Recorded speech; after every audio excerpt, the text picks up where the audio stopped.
Na Casa de Caboclo e outros teatros da Praça Tiradentes, Dercy Gonçalves construiu as bases daquilo que seriam as suas marcas nos palcos e nas telas. O humor, a interpretação debochada e a improvisação. Era uma época em que as atrizes, especialmente as do teatro de revista, sofriam todo tipo de preconceitos, em que não havia nenhuma espécie de segurança ou de direito para as artistas.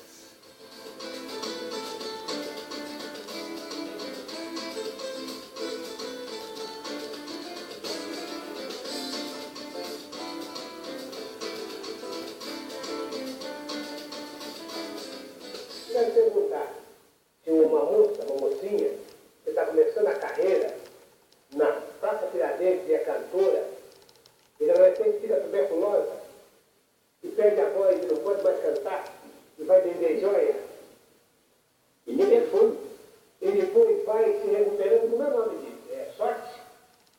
É luta. Ah!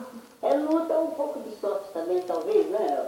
Olha aqui, quando eu fiquei tuberculosa e que fui vender perfume na rua, eu tinha que sobreviver. Roubar não dava, porque o meu pai, apesar de ser um homem ignorante, burrão, mas que a gente não deve fazer isso, não deve fazer aquilo. Eu gravei na infância e que grava. Então, e depois encontrei um homem, que quando eu tossi, ele disse assim: você não quer fazer uma radiografia? Eu disse: mas por quê? Eu pesava 40 quilos. E ele me levou para fazer a radiografia. Aí esse homem depois me levou para o sanatório. Então, eu falei assim: esse homem vem de onde? É sorte isso? O que é? Eu não sei o que é. É destino? E esse homem não teve nada comigo durante 8 meses que eu estive no sanatório. Quando acabou, ele falou: você está boa, tive alta, me botou na Praça Tiradentes, agora você vai. Era de semana toda. Aí ele foi pro quarto, ele me botou no quarto, sentou na cama como sempre, daí a pouco, tá bom, aconteceu. Aí tive que pagar, paguei, foi ótimo. Foi ótimo, ele foi o pai da minha filha. Quando eu fiquei tuberculosa, fiquei 1 ano fora. Eu voltei correndo para trabalhar, não me aceitaram. Porque você estava sumida? Não tinha mais vaga. Eu pedi emprego, fui no teatro, que era de Caboclo, já tinha minha vaga tomada.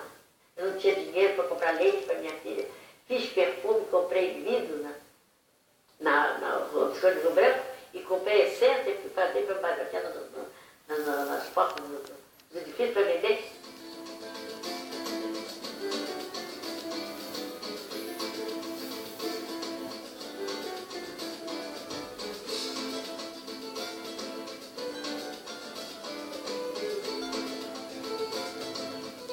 Dercy Gonçalves participou de uma quantidade inacreditável de espetáculos. Entre revistas musicadas, comédias e apresentações solo, foram cerca de 70 produções. Algumas delas dirigidas por nomes como Ruggiero Jacobi, Augusto Boal e Gianni Ratto. Ela sempre foi considerada, vamos dizer assim, um pouco marginal a um teatro erudito.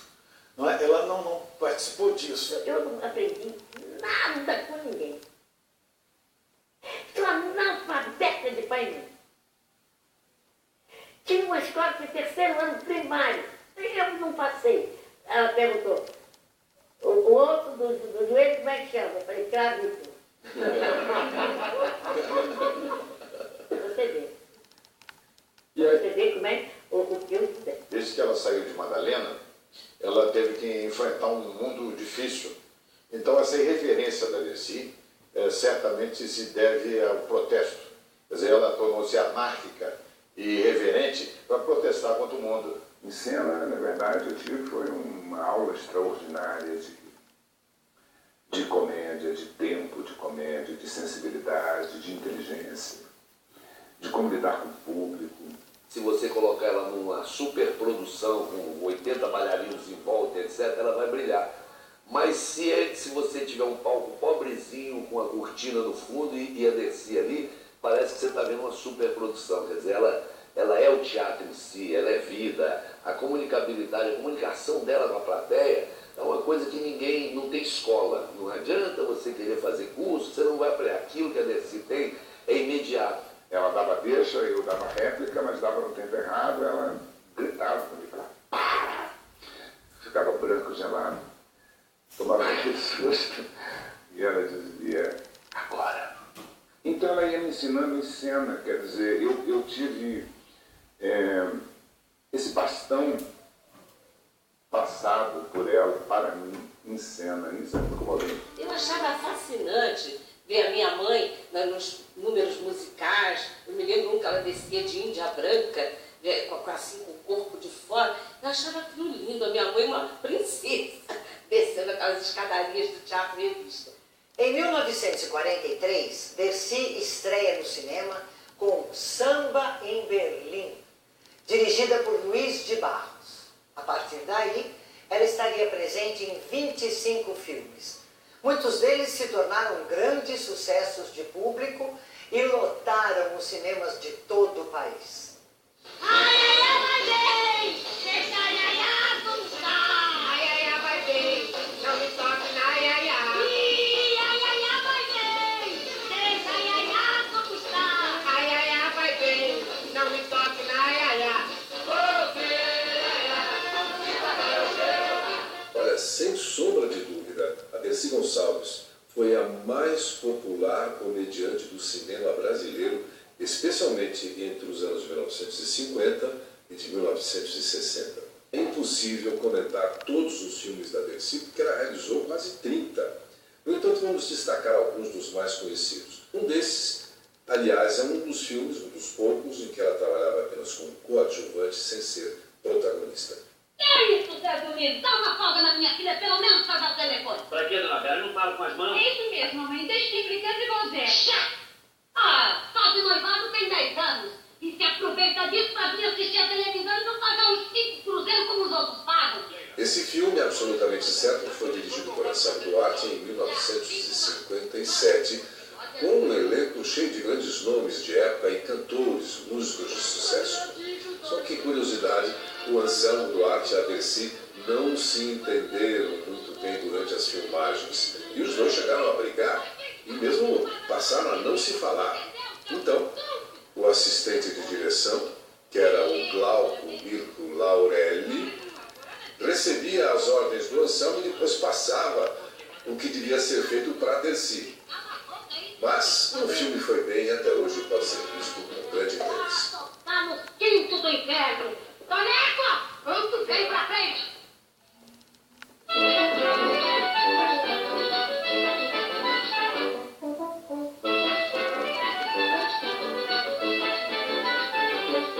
No mesmo ano de 1957, aconteceu o lançamento de A Baronesa Transviada, com direção de Watson Macedo, produção de Oswaldo Massaini e roteiro de Chico Anísio. Ele disse que hoje vem aqui. Ih, vê que muda de assunto, menina. Você só fala nesse cantor. Ah, ele tem a voz tão bonita. Bonita, mas não arranja um contrato. Dercy é a protagonista, uma manicure com uma pinta nas costas que a identifica como a herdeira desaparecida de uma milionária aristocrática e anciã. A pinta, Gugu. Ah, Pra logo, deixa de ver. eu não. Ai, eu não gosto de estar mostrando assim. Mostra você. Não. Tô aqui. Ai, é uma costa. O sonho dessa personagem, que era Gonçalina, a manicure, era aparecer no cinema. Então, ela entra em contato com um estúdio à beira da ruína e que está de olho na herança que ela vai receber. O filme aproveita para fazer uma crítica ao estúdio Veracruz, que estava em plena crise nessa ocasião. Dona. É Gonçalina Vassourada Piaçava da Silva. Estado civil? Manicure. No elenco, além da Dercy, estava a Grande Otelo. E a curiosidade é que a Dercy, além da Gonçalina, interpretava a velhinha que era a mãe dela. Ela interpretava e contracenava com ela. Mamãe, a minha filha. Mãe, há tanto tempo. No filme, há uma referência também a Ginger Rogers e Fred Astaire, quando Dercy e Catalano dançam um tango, uma dança ao mesmo tempo elegante e grotesca, impagável.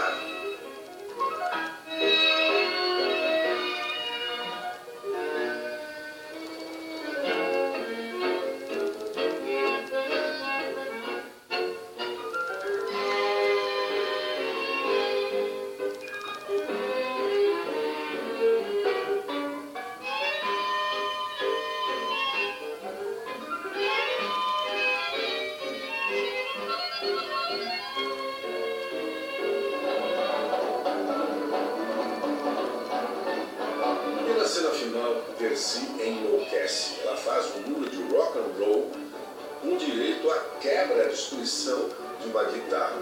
Não se esqueça que nós estamos em 1957.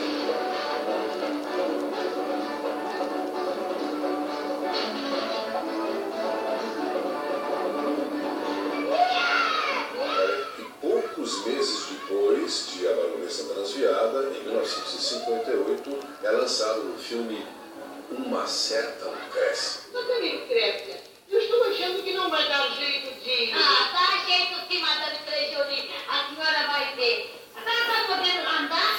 Acho que sim. Está difícil de ver porque... Ah, pode sim, Madame. Eu mandei fazer mesmo a fantasia um bocadinho mais folgada para a senhora poder andar. Balanga, Madame. Balanga. Dercy faz o papel de uma costureira que adormece ao trabalhar uma fantasia de carnaval que tinha o formato de uma gôndola veneziana. E, ao sonhar, ela se transforma em Lucrécia Borgia em plena Veneza do Renascimento. Junto dominaremos.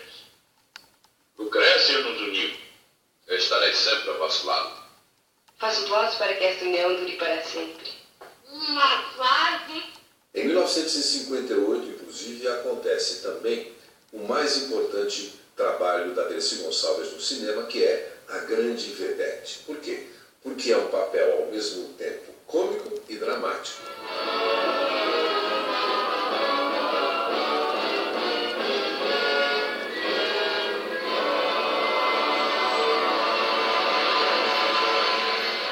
Trata-se de uma comédia bastante sofisticada do ponto de vista de dramaturgia. A Dercy interpreta uma atriz famosa, cantora de vaudeville, que não tem consciência do próprio envelhecimento. Mande fazer outra escada com as medidas normais. Do contrário, me ponho na rua. Madame, os degraus estão nas mesmas medidas. A senhora que já não tem mais a mesma idade. O que o senhor quer insinuar com isso? Dercy está menos caricata, mais contida e, às vezes, beirando o patético, isto é, mantendo-se no difícil equilíbrio entre o engraçado e o ridículo. Não perde, porém, o seu estilo ao construir uma figura que visualmente lembra a de Mae West. Fazendo uma espécie de caricatura dela mesma, a personagem de Dercy simboliza no filme o próprio teatro musicado brasileiro, tentando sobreviver num mundo em transformação acelerada por causa das mudanças sociais e tecnológicas.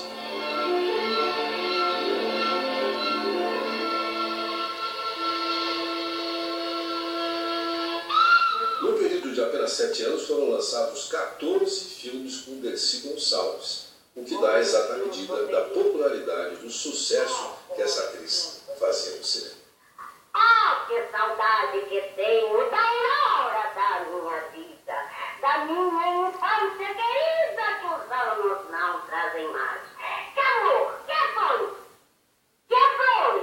Mas, a partir de 1960, mais ou menos, com o desenvolvimento da TV no país e também o surgimento do cinema novo, que era um filme mais politizado, houve um desgaste natural do gênero. E isto fez com que as chanchadas fossem perdendo espaço.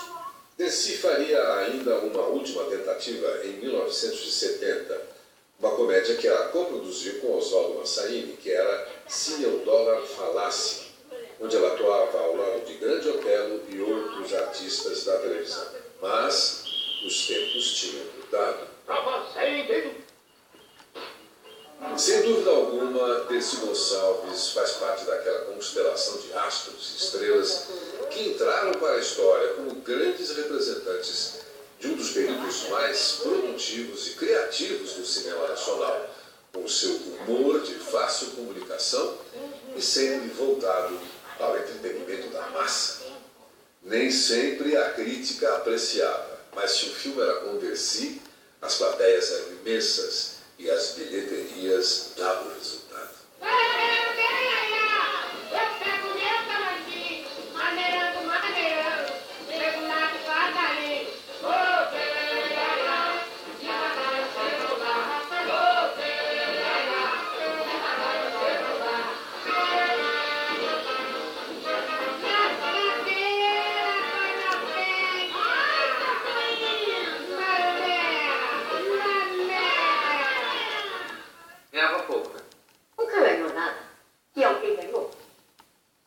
alguém de cinema aí vivendo do cinema, do dinheiro do cinema? Pô, Anselmo Duarte, foi unido, palma de ouro, palma de carteira. Porra, tá indo uma miséria que faz gosto. Pô, imagina eu, que fiz, no máximo que eu fiz uns 40 filmes. E fiz aqui, ali, quando ninguém queria, me chamava. E sempre quando não tinha dinheiro, na hora do almoço dava descanso para todo mundo, para vir todo mundo para casa comer. Eu era uma jovem atriz ainda, né? Embora eu já tivesse começado ao vivo na Tupi com 13 anos.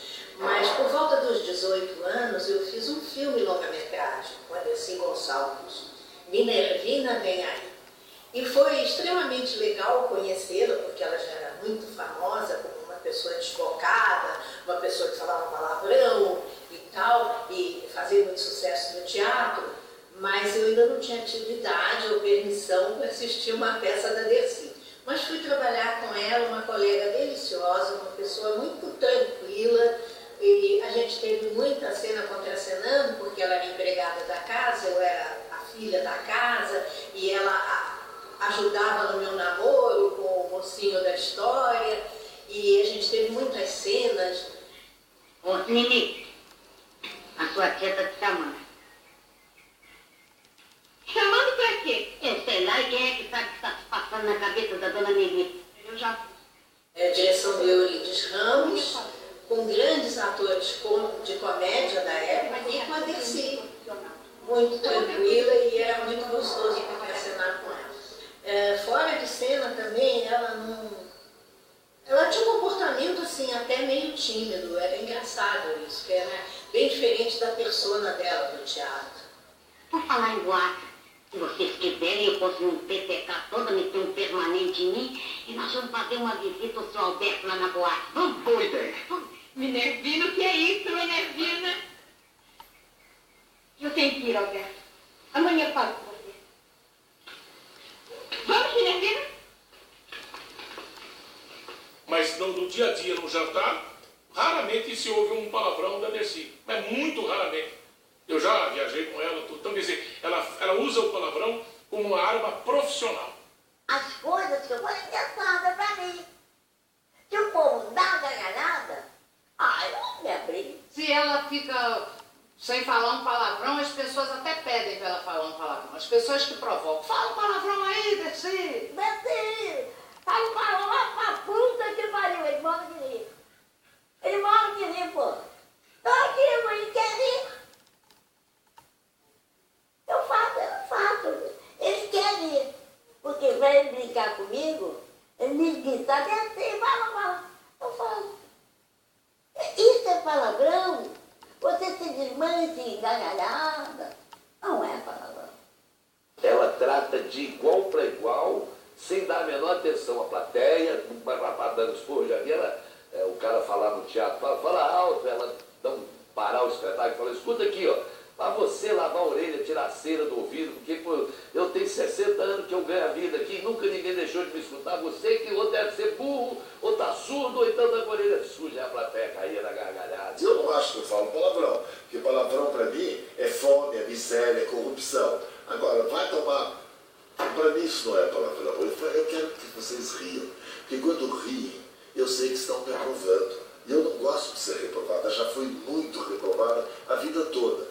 Então ela tinha momentos assim que realmente emocionavam a gente pela sabedoria dela.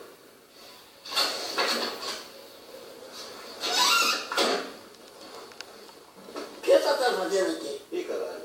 É que eu achei que esse carro era meu, entendeu? Como é que você vai estar com o carro? Se você não comprou, como é que vai estar?